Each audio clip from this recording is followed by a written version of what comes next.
Hello, everyone. Kim Victoria here, behind the camera. I wanted to talk about composition that I'm doing with this little project of mine. I did this set, so this was a different setup with this particular this particular little Asian vase and this little figurine and all of that. And I did it in a watercolor, and then I did it in acrylic. And I was working with two different formats. So this one is more a vertical portrait. This is square. And it worked out quite well to translate it into these two different shapes. Now, what's happening on the current one is I've done this little watercolor, and it's a very vertical, it's a portrait orientation. And I did the little drawing to get that started, and you can see that in the video for this particular demonstration. And I also wanted to translate that into a square canvas and do it in acrylics. It's just a challenge I've given myself right now because I do like to give myself challenges. Um, and so what I wanted to do was turn this idea into a square. But what's happened, let's see, so the first one, no, that's the second one. The first one got, I was trying to do the same thing. You'll notice that I have construction lines. I'm often thinking about what's the anchor, how do things line up with other things. This is all very kind of advanced stuff that I learned when I took master classes. But I was finding that trying to do this same configuration and put it on a square, it was like there was too much of the flowers were on the left, and I felt like that was drawing the eye away from the bird area. So it was kind of like there was a separation. It didn't feel right. And that I'm always going for what is the feeling quality?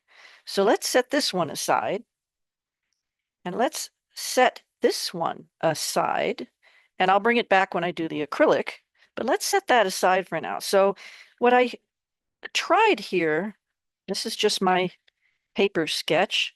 So what I decided was that I was going to change it completely. And you can see in the photo that I didn't rearrange the still life that I have in front of me. I just rearranged where things were here so that it would create that unity I was looking for. So instead of going, here's the square canvas that I'm going to use. So instead of going in this direction where I've got the flowers on the left and it just I couldn't make it work. It just wasn't feeling good on this square surface. So I decided I would just start all over again. And so the compared to the photograph of the actual still I've set up, I mean, this is much shorter, but it's again the proportions, we've got more on top than down here. The bird is bigger in relationship to the vase than is in actuality. And I was again looking for kind of like these connections. This flower lands on a line that ends up with the little bird's eye. I was looking for creating a tabletop again, kind of feeling, putting the bird on the same level as the vase. But I moved all the flowers over to the right. So these are on the right, these are on the right. And I just have some leaves here. And this line, there is a leaf. Let's see, it's on this direction in the photo. But if I create this line, I went, oh, look at that. It kind of directs the eye to look down at the bird. And that's one of the things you can do with composition. You have the power to direct the eye. So I have a lot of vertical elements here, but for some, it's just composition is one of those tricky things that it takes a lot of practice to figure out what it is going to work for this particular composition. So in this composition, this wasn't working. So I just decided to start from scratch on a different piece of paper. And that's what's great. I mean, we, practice on a whole bunch of pieces of paper until, yeah, find what works. So I still have a lot of airspace around this, but that doesn't bother me. You know, um, there's a fair amount of airspace around this one too. This being a little rounder and this being a more horizontal orientation, it made it a lot easier. This one is more vertical.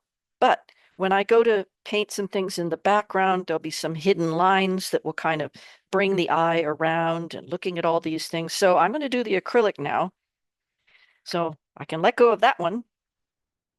And now what I have is this design just laid out lightly on the little 6x6 canvas I'm going to use. And I did want to look for things like, okay, that connects. That line connects. We have a little bit of these pyramidal shapes going that help keep the eye inside the composition. And it's just, I don't know, it works. It's still a vertical orientation, but it works, it works better. It just works better. It's just funny. So I'm pleased with this. I'm going to go with this and I'm going to do the acrylic. And that's all the talking I am going to do for this video. And I'm not, you won't see any annotations, I don't think, because I haven't painted it yet, obviously. But I wanted to come with you on this and explain it a little better. Annotations just weren't going to cut it, right? This was a lot of explanation. So I hope that made a little bit of sense to you and you can kind of feel, I mean, when you're painting, when you're drawing, you need to feel into what it is you're doing and just do as many drawings as it seems to be necessary until it feels right. So without further ado, I'm going to set myself up with some acrylic paints and get going on that. Thanks for listening and watching, and I hope that was interesting. I'll be right back.